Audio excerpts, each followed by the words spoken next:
បានក្របមកកាទោសខ្ញុំមួយជីវិត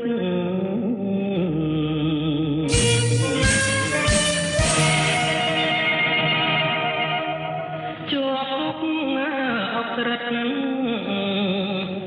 ងឹតឆា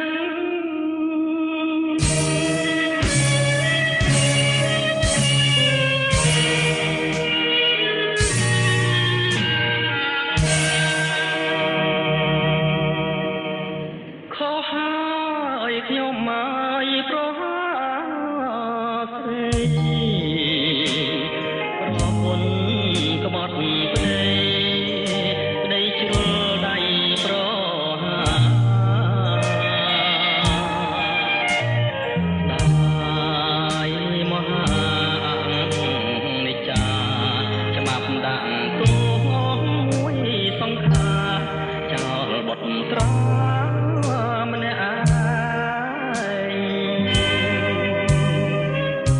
រត់រួចពីគុកចង់ជួបមុខកូនទាំងយប់ស្ងាត់សូ